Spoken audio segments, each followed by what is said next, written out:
Vous qui êtes à TikTok, je vous invite de profiter de vous abonner aussi sur notre compte officiel YouTube qui s'appelle Donald l'homme du métro. S'il vous plaît.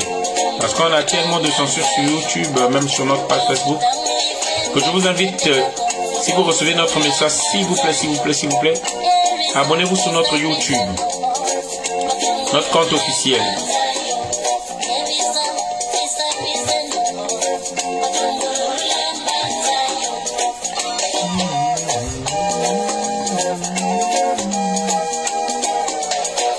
On nous signale ici, si vous mettez plus de j'aime, il y aura plus de spectateurs.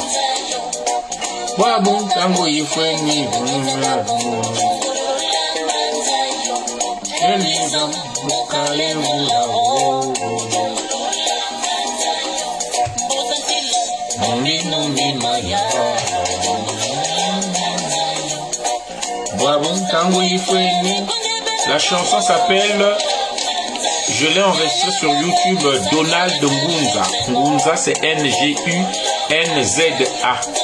Kemi, K-E-M-I-T-E. Donald Ngunza Kemi. C'est un léopard. C'est l'image d'un léopard, c'est la chanson. C'est sur mon compte.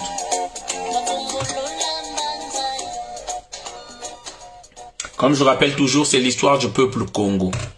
L'histoire retrace la cosmogonie Congo, que l'homme est venu des étoiles. Les Congos sont venus de l'étoile Kakongo. Comme disent les Dogons, ils viennent de l'étoile de Sirius, Sigitolo. Voilà. Ils sont arrivés sur la Terre comme dans un char de feu. Donc, c'est-à-dire les météorites qui ont apporté l'eau, la vie sur la Terre. Voilà. Donc, c'est corroboré par la science. Et ils sont sortis de l'Éthiopie et ils ont remonté les Nils pour aller construire la plus grande civilisation de la Terre qui est l'Égypte. Et là-bas, suite à des guerres et les envahisseurs barbares qui ont chassé les Benakongo, c'est-à-dire les Noirs, ils ont quitté l'Égypte, ils sont redescendus vers, dans le continent, là où sont nés les premiers êtres de l'humanité, leurs ancêtres. Donc, en Afrique centrale, dans le bassin des Grands Lacs. C'est là où ils ont créé la plus grande civilisation, le plus grand royaume, en fait l'empire. C'était un empire. Voilà, de toute la terre. Voilà, jusqu'à ce qu'on vienne encore nous trouver là par les Portugais. Voilà, donc la chanson explique un peu d'où vient l'homme, d'où viennent les Bénakongo. Voilà, c'est ça que ça explique un peu. Et puis à la fin, il dit que venez afin que nous reconstruisons encore le plus grand royaume de la terre qui est le royaume Congo. En tout cas, une chanson spirituelle pleine de vibrations, une chanson qui retrace l'histoire du peuple Congo et bien sûr une chanson qui retrace le parcours du peuple Congo. Alors, ce soir encore rapidement, je viens vous présenter encore, je viens encore avec un thème parce que j'ai du mal à comprendre. Je dirais même pas c'est même pas un thème. C'est un coup de gueule parce que j'ai du mal à comprendre. J'ai du mal à comprendre les Congolais. J'ai du mal à comprendre notre peuple. J'ai du mal à comprendre comment nous pouvons aduler notre bourreau, comment nous pouvons avoir de l'admiration en ceux qui nous maltraitent. Vous comprenez? Cher comédien Alassane a déposé sa candidature en Côte d'Ivoire, on vous attend. Chérif, le match n'est pas encore fini, patientez. Ok, patientez. Quand vous dites vous-même, vous allez apprécier. Ce qui va arriver, vous allez apprécier. Comme vous le dites vous-même. Voilà, c'est pas encore fini. Alors, chers amis, donc, le 28 août, hein, si je ne me trompe pas, le 28 août, le petit-fils à Sassou Nguesso, donc l'enfant à sa fille, et dite Lucie Bongo, donc Sassou Nguesso, celle qui est morte, elle est morte, si je ne me trompe pas, en 2008. Hein?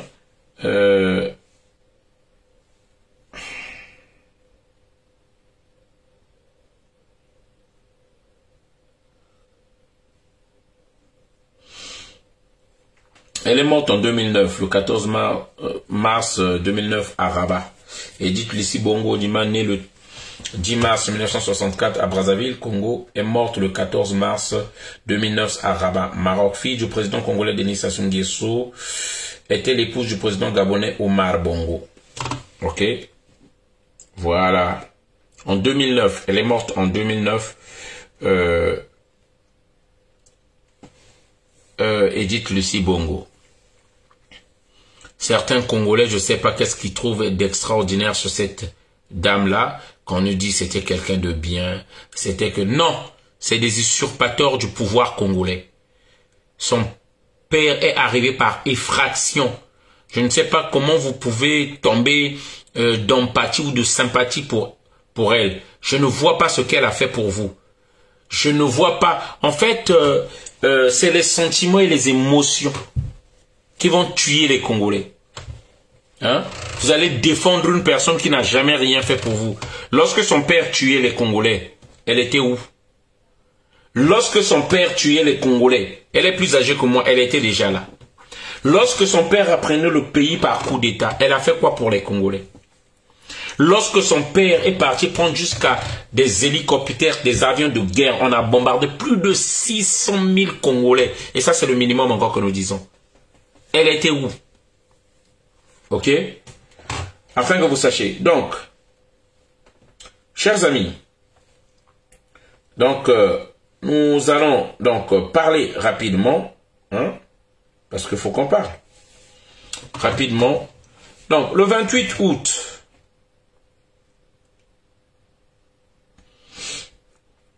donc la théorie, hein, ça c'est Mboté, ça c'est une petite page là. Mariage Omar Bongo Junior et Julia Otombongo. Mariage d'Omar Bongo Junior et Julia Otombongo. Une union emblématique entre le Gabon et le Congo. Le 28 août de 2025 restera une date marquante dans l'histoire des familles royales. Familles royales. Et ils reconnaissent que c'est des royaumes, c'est des monarchies. C'est ça qu'ils reconnaissent. Dans l'histoire des familles royales d'Afrique centrale, c'est en effet le jour où Omar Denis Junior Bongo,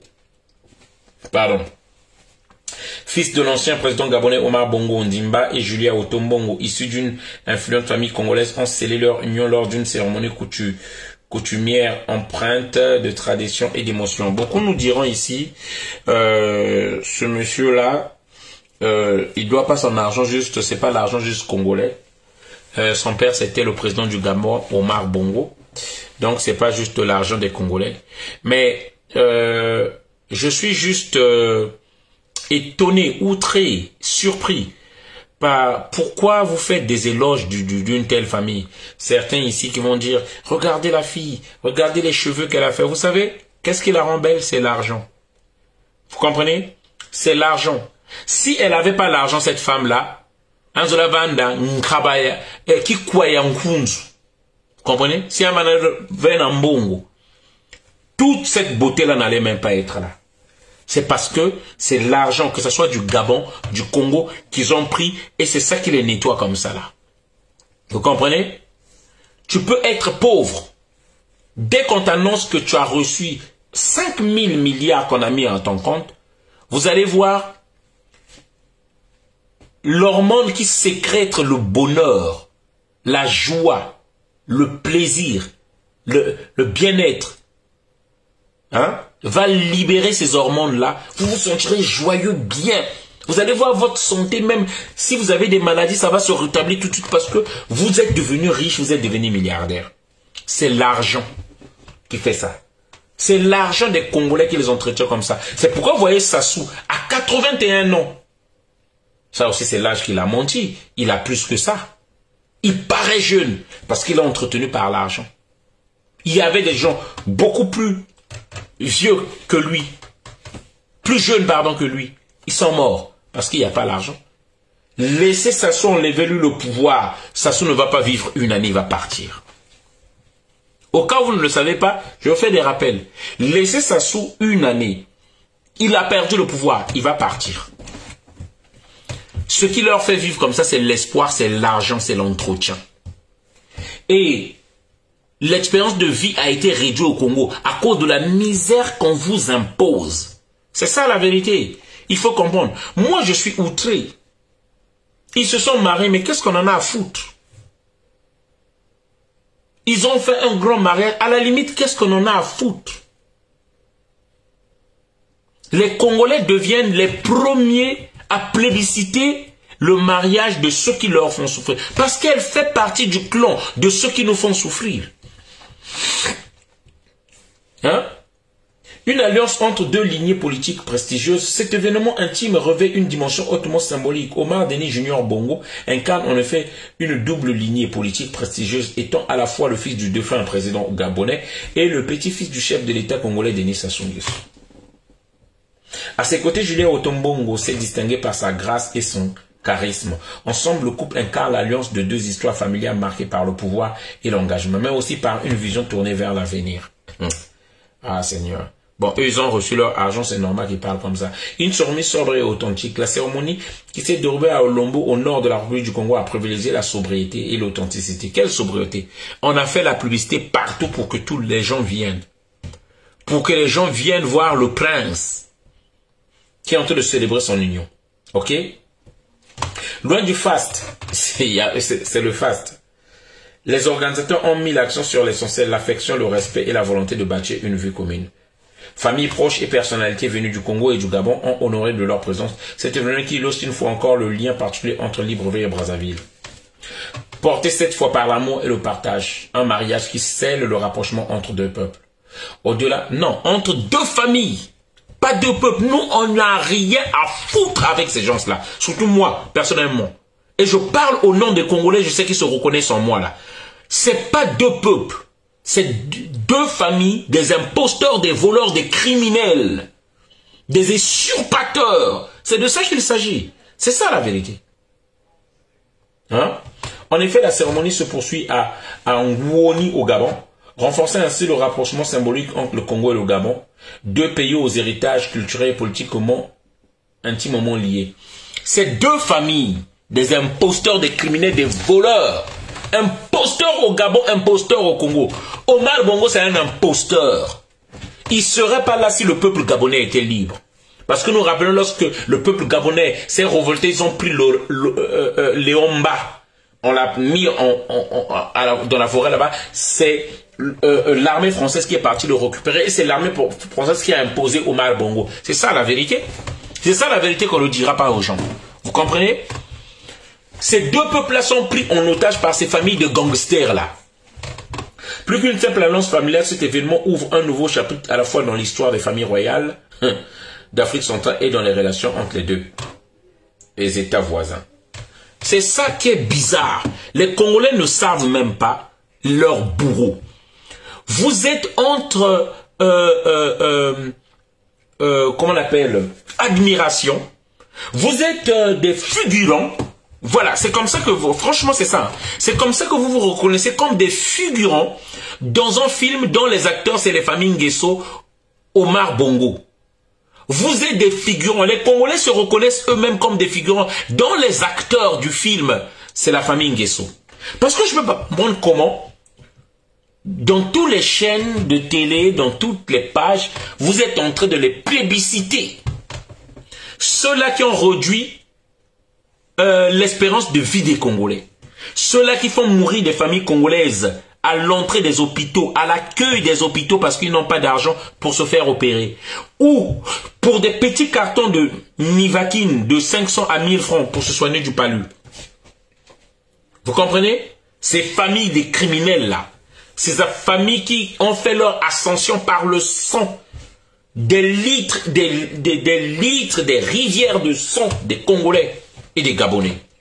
Je comprends pas. J'ai du mal à comprendre ça. Donc, pour les Congolais, les discussions c'est autour de la coiffe. Donc, des mariés. Elle est belle, elle a fait une coiffe simple. C'est l'argent qui la rend belle. Si elle n'avait pas l'argent, si elle faisait partie du peuple congolais qu'on fait souffrir là, un Zola Van qui croyait en Kunzu, quel que soit son temps, et vous le savez, vous comprenez? C'est l'argent qui rend beau. C'est l'argent qui lave. C'est ça la vérité. Et c'est cette vérité que j'aimerais venir dire aux Congolais. À chaque fois que vous voulez plébisciter, à chaque fois que vous faites des discussions, j'ai vu même des soi-disant, et pourtant des gens que j'admire, lorsque ils écrivent et tout l'autre là, admirer le couple et machin. Et où on est en guerre ou on n'est pas en guerre, on lutte contre cette famille-là. On lutte contre cette famille-là, c'est à cause d'eux que nous souffrons. C'est à cause d'eux que nous sommes venus rester en France. Mariage d'Omar Denis Junior Bongo, l'Afrique centrale, entre faste et réconciliation. Entre précis familial et manœuvre diplomatique, le mariage d'Omar, ça c'est un journal qui s'appelle L'Acier, Gabon Review. Voilà. Entre précis familial et manœuvre diplomatique, le mariage d'Omar Denis Junior Bongo et de Julia Otombongo prévu pour fin août 2025 à Oyo, puis dans le Haut-Ogoué, s'annonce comme un événement majeur. Bon, là, c'était l'annonce en Afrique centrale. En unissant deux des lignées les plus puissantes de la région, cette union ravive les liens entre Brazzaville et Libreville. C'est là une réconciliation politique par les voies de la tradition. Par les voies de la tradition. Ouais, à Oyo comme à Ngoni, l'union de Mabongo, Ondimba devient le théâtre d'un rapprochement diplomatique inédit. C'est un événement aux allures de sommet diplomatique qui se prépare entre Oyo au Gabon, entre Oyo au Congo et Ngoni dans le Haut-Ogoué au Gabon. Omar Denis Junior Bongo Ondimba, petit-fils du président congolais Denis Sassou Nguesso et fils des regrettés Omar Bongo Ondimba et Edith Lucie Bongo, épousera fin août 2025 Julia Otombongo, fille de feu l'industriel Mboshi Pierre Otombongo. Le mariage qualifié de princier promet faste, puissant, symbolique et porté et portée géopolitique. La cérémonie se déroulera en 2 temps, le 28 août à Oyo au Congo-Brazzaville, au lieu du clan Sassou, puis au Gabon dans la commune de Ngouoni, fief paternel de Mabongo et berceau de l'actuel président gabonais Brice Clotaire Oligui Nguema. La deuxième phase, initialement prévue peu après, a été reportée à 2026 à la demande du chef de l'État gabonais qui souhaite renforcer les infrastructures d'accueil à cette occasion. C'est devenu une affaire d'État. C'est triste, hein? C'est triste. Qui souhaite renforcer les infrastructures, la demande du chef de l'État gabonais qui souhaite renforcer les infrastructures d'accueil à cette occasion. Le président Oligui a donné son accord et demandé un délai de 8 mois pour organiser convenablement l'événement, rapporte Afrique Intelligence. Avec près de 1000 invités attendus à Oyo, la cérémonie ne sera pas seulement une union familiale, elle symbolisera aussi un rapprochement politique inédit, jadis tendu. Les relations entre Libreville et Brazzaville ont connu un spectaculaire réchauffement depuis le renversement d'Ali Bongo. Les rencontres entre Oligui Nguema et Sassou Nguesso se sont multipliées, commémoration d'Edith Bongo à Oyo, investiture présidentielle à Libreville, entretien privé à Paris, autant de signes d'une connivence assumée entre les deux chefs d'État. Ce mariage apparaît ainsi comme le prolongement naturel de cette dynamique. Il incarne aussi, selon Africa Intelligence, une diplomatie familiale à l'africaine où alliance matrimoniale et stratégie d'État s'entrelacent.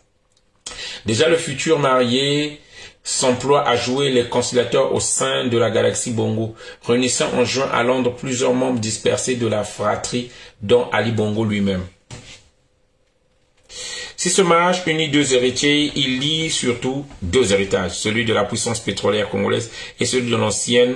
Si ce mariage unit 2 héritiers, il lie surtout 2 héritages, celui de la puissance pétrolière congolaise et celui de l'ancienne dynastie gabonaise. Et dans l'Afrique centrale de demain, la diplomatie pourrait bien se négocier autant dans les salons feutrés des palais présidentiels que sous les tentes blanches d'un mariage en grande pompe. Bon, bref. Donc, c'est juste pour dire, c'est triste quand même pour les Congolais de pouvoir faire l'éloge, chanter, se poser en tant que spectateur sublimé. Hein? Salut, Delivery, MB Delivery. Voilà. Sublimé, hein? Séduit par ce couple-là. Oubliant que les malheurs du Congo, c'est à cause de cette famille-là. Ceux qui sont issus de cette famille-là. C'est eux qui font le malheur du peuple congolais. Ne l'oublions jamais. Au nom de tous nos morts, ne l'oublions jamais. Vous comprenez? Parce que vous êtes tellement émotionnel que vous oubliez l'essentiel, la logique et ce que nous suivons. Pour terminer cette vidéo, pour que je ne veux pas trop longue, simplement, peuple congolais, ressaisissons-nous, pardon, s'il vous plaît. Autant pour moi. Ressaisissons-nous. Hein? Nous devons dégager cette famille-là. Je ne fais pas mes vidéos juste pour venir me plaindre, pour venir crier, pour venir me lamenter. C'est pas pour moi un mur de lamentation. Mais je viens éveiller le peuple congolais que si nous ne le faisons pas, personne ne le fera pour nous. Et des événements se préparent bientôt, 2023. Il faut que nous soyons prêts. 2026, pardon, il faut que nous soyons prêts. Ne disons pas juste, ne crions pas juste soulèvement populaire sur un peuple qui ne nous écoute pas, qui ne nous entend pas. Vous comprenez? Il faut que nous impliquions sur toutes les actions. Et l'unité prime. L'unité et la solidarité entre nous. L'urgence est que Sassou doit dégager. Peu importe les moyens. Sassou doit dégager. Ne négligeons pas la proposition ou le projet de qui que ce soit. Voilà. Unissons-nous, diaspora. Unissons-nous, peuple congolais. Arrêtons les invectives et les guerres entre nous, je le dis encore. Sinon, c'est un manque de maturité, simplement, que nous avons. L'heure n'est pas aux guerres entre nous. L'heure, je dis bien, c'est de nous mettre tous ensemble, de nous tenir la main et de faire en sorte de faire dégager Sassou Nguesso. Le leadership, moi je dis bien maintenant là, je ne me considère pas comme un leader. Je suis un Congolais qui veut la libération simplement du pays. Parce que le leadership, chercher la place là, à être le chef là, c'est ça qui nous a divisés, qui nous a fait beaucoup de mal même dans la diaspora. Vous comprenez? À penser à être un ministre un jour ou quoi que ce soit au Congo, c'est des illusions. C'est pas possible avec Sassou là. J'appelle à tous mes frères qui sont dans le combat, sincèrement dans le combat. Oublions cela. Ministre, président pour certains qui ont rêvé d'être des présidents du Congo. Oublions ça maintenant. Laissons aussi les guerres entre nous, les amis. Sinon, je vous dis, tels des idiots, nous allons mourir à l'étranger. Boutoufoua kumakanga. Betkefoua nanganda. Betkefoua net bazoba. Mettons-nous ensemble et voyons ce que nous pouvons faire. Travaillons avec l'opposition au niveau du pays. Lorsque je parle d'opposition, je parle de Clément Mirassa. Je parle de Destin Gavé. Je parle de Cédric Ballot. Je parle de tous ceux qui sont un peu constants dans le combat. Arrêtons le jugement. Pourquoi pas Serge Yombi? En tout cas, battons-nous parce que jusqu'aujourd'hui, depuis que nous nous battons là, on n'a pas de résultat. Tenons-nous la main. Arrêtons les suspicions entre nous. Faisons beaucoup preuve de sagesse. Vous comprenez? On n'a plus rien à perdre, je vous dis. Mettons-nous ensemble et battons-nous. J'appelle à la sagesse de tous ceux qui sont dans la diaspora. Je sais que c'est difficile d'oublier encore les clashs, les insultes, les provocations qui se sont passées entre nous. Mais moi, je vous dis, je sais que même pour moi-même, ce que je dis là, je ne devais même pas le dire. Je ne devais même pas supplier quelqu'un. Mais moi, je pense que la sagesse m'appelle à dire ça. Pour moi, pour le moment, le problème, je vous dis la vérité.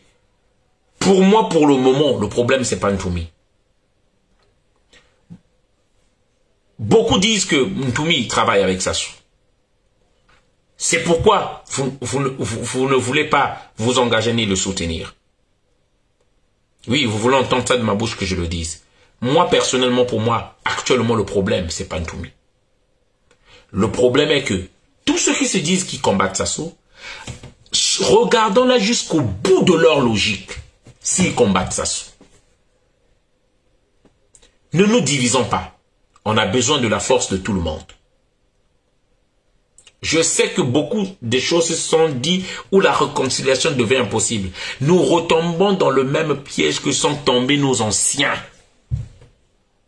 Les pièges de la division, les pièges des égos, les pièges de la jalousie, les pièges de la haine, les pièges des égos, que tout le monde cherche le pouvoir, tout le monde est à la quête du pouvoir, tout le monde veut le pouvoir, tout le monde veut être chef, tout le monde veut être président du Congo-Brazzaville, tout le monde voudrait être ministre. C'est ça. C'est pourquoi moi je suis en train de me revoir. Vous m'entendrez plus dire encore je veux ceci. Parce que regardez comment la lutte est difficile. Regardez comment la lutte elle est rude. Ce qui importe aujourd'hui qu'on libère le Congo. Moi c'est ça qui m'importe. Peu importe celui qui sera là au pouvoir, mais pas Sassou.